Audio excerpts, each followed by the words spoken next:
Case, one of the coolest new off-roaders that was just revealed, one of the cars we were most excited about, was just killed? That's right. It's Ineos's Fusilier, and this is coming from a brand that we actually like a lot. Yeah, so Ineos is a company based in the UK that recently launched a vehicle here in the US called the Grenadier, and it is an old school four-wheel drive, body-on-frame, solid axle off-roader that looks a little bit like the old Land Rover Defender, and it was so cool, we actually bought one. Yeah, and look, it wasn't a perfect vehicle, but for both Tommy and I, this is one of our favorite things that we've tested in quite a long time because it's very unique. And like you said, a classic old school off-roader, and they were going to come out with another vehicle, but now it seems like that's not so. Yeah, so the Grenadier, gasoline, BMW inline six-cylinder. They're actually selling thousands of them here in the US. We're starting to see them all over in the Denver area. And they also just launched the Quartermaster pickup truck, which I recently just drove as well, which kind of continues on that theme. And then back in February, the company showed us the first pictures of a vehicle called the Fusilier. And this is based off their website. It's developed in conjunction with industry-leading automotive supplier Magna, who builds the G-Wagon, actually. Yeah, exactly. Which will also manufacture the vehicle in its facility in Graz, Austria, which I think is where the G-Wagon is made. The Ineos Fusilier will represent a unique proposition for customers. So they go on to talk about how it builds on the Grenadier DNA with a modern direction, distinctive identity, four-wheel drive, short overhangs. So different vehicle, but what was interesting about this vehicle is the powertrain options. Yeah, well, it was supposed to be all-electric quad motor, theoretically, so an electric motor for each wheel. But what was really cool is that they were also going to offer not only a pure EV model, but a range extended model, kind of like what the Chevy Volt or the BMW i3 had back in the day. Yeah, and what they go on to say is the range extender option consists of a small petrol engine, gasoline here in the US, that powers a generator to maintain the charge level of the battery for when external charging isn't available. So one of Ineos's big concerns was the fact that with an electric vehicle, right, you have a limited adventure range, and if you're out in the boonies in the wilderness and that kind of thing, and there isn't a place to recharge, you're out of luck. Well, what the range extender is supposed to do is allow you to make your way to the next charger, for example, to charge up, or to the next fuel station to refuel, and it really extends the bandwidth of the vehicle. So this was a really cool concept, and it's a little different than a plug-in hybrid. I would argue the Volt is more like a plug-in hybrid in the fact that you can run it primarily off gasoline and have it be fine. A range extended vehicle is still primarily electric with just a gasoline backup generator. But then a few days ago, we have news that Ineos has killed this fantastic concept. Yeah, and so we've got a couple quotes both from the company Ineos and the company's founder, Sir Jim Ratcliffe. And first, from Sir Jim Ratcliffe, he said that our instinct was to follow the industry with an EV because obviously a lot of companies are moving toward EVs. And then he went on to say, but a few months ago we paused. My big problem with EVs is that there are two huge failings. They don't do A to B as a decent journey, and you can't then fill it up, which, you know, is interesting to hear because obviously they got a ways into developing this vehicle. And I don't think any of those two hangups would have been new to learn about. Yeah, and then in a statement to Autocar, Ineos Automotive said, we are delaying the launch of the Ineos Fusilier for two reasons: reluctant consumer uptake of EVs and industry uncertainty around tariffs, timings, and taxation. Yeah. Quote, charging infrastructure for EVs in most markets continue to grow and consumer confidence will match that. But for industry to meet net zero targets, there needs to be long-term clarity from policymakers and a number of technology options available considering factors like raw materials, infrastructure, and affordability. The firm said, quote, is committed to bringing an EV to market, not just because of legislation, but it's the right thing to do, yada, yada. But as a small vehicle, as a small volume manufacturer, it is only able to, quote, produce vehicles that will sell. Oof, bold statements, Case. Yeah, and it is interesting because they're talking as if interest in EVs is declining. And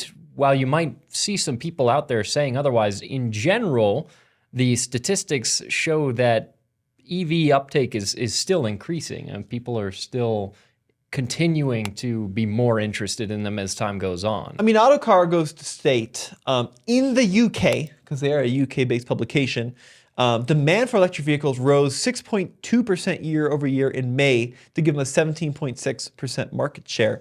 And I know that it is in the US a hot topic, EVs versus gasoline and which is better. But I think specifically in this class where this Fusilier would be competing, vehicles like the Rivian are selling surprisingly well. And sure, they don't appeal to everybody, but it's a segment that definitely has a customer base. Yeah, there's definitely people out there that have no interest in an EV, don't want an EV, and that's fine. But it is nice to have more options in this space, to your point, because a more traditional, boxy, more rugged SUV like this, there's really not tons of options in this category for EVs. There are a lot of electric crossovers, small SUVs that are more car-like, more road-focused.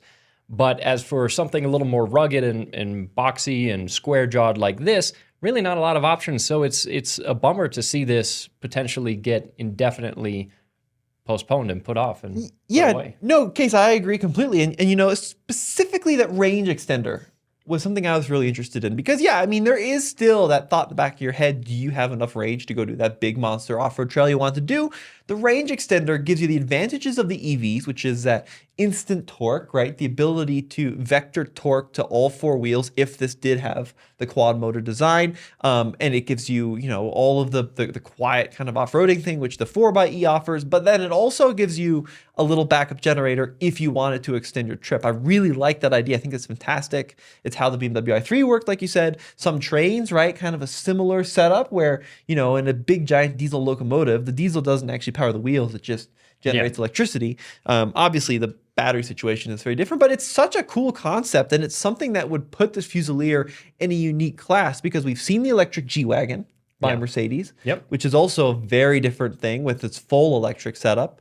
And I think it would have sold. People are buying the Grenadier. It's an $80,000, $90,000 vehicle. The Quartermaster is going to be a $100,000 vehicle. So for them to say, this is going to be too expensive, if folks are willing to pay $140,000, $150,000 for an electric G-Wagon, I don't see why they wouldn't be willing to pay $100,000 for this. Yeah, potentially. And again, to your point, the fact that they would offer the range extender would give them something that would set this vehicle apart in that category because there really isn't anything else that's offering something like that. And especially some of the things that you might want to use an SUV for, you're not necessarily going to know how much electricity it's going to draw. It might be difficult to predict because some of the testing that we've done, especially going off-road, you might actually end up using more electricity than you would expect just to get over some obstacles because it can be a big draw on the battery. So being able to lean back on that generator to produce some more power for you to be able to get home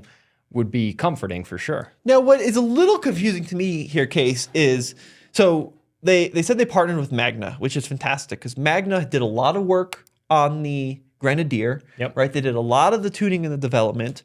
They manufactured the G-Wagon as well as vehicles like the Supra and the Z4, right? So they're a huge powerhouse in engineering. Just about every manufacturer works with them. They know what they're doing.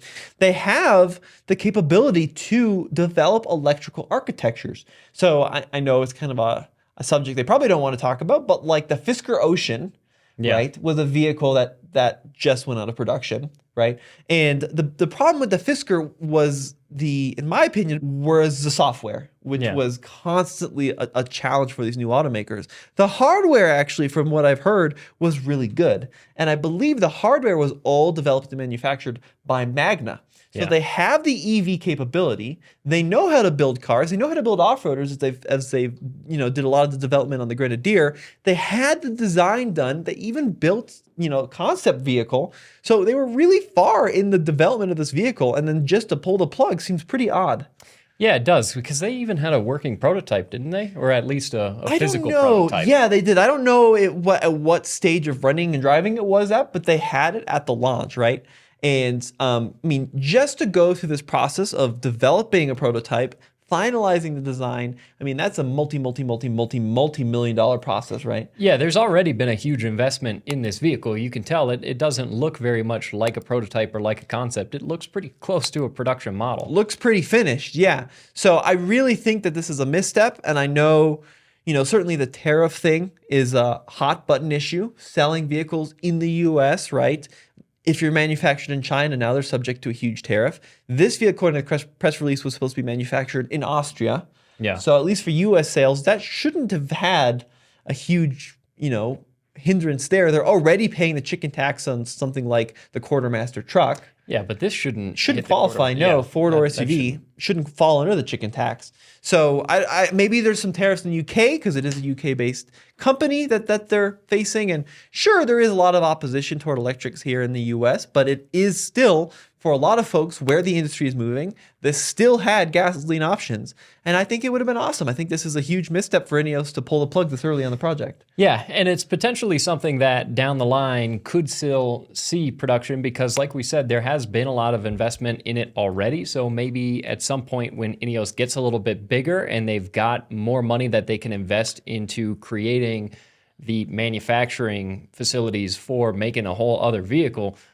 Well, I mean, I guess they don't have to. Yeah, Magna. Being manufactured by Magna, yeah. And look, the company itself is a really interesting story because it's basically founded and run by this billionaire, Sir Jim Ratcliffe, right? So it's not the typical situation where they have to raise a huge amount of money or go through an IPO or a SPAC or something and go public with it. It's largely funded by this billionaire. So maybe he just didn't want to keep funding this project or didn't want to fund this particular version. We will never know the full story because it is a privately traded company.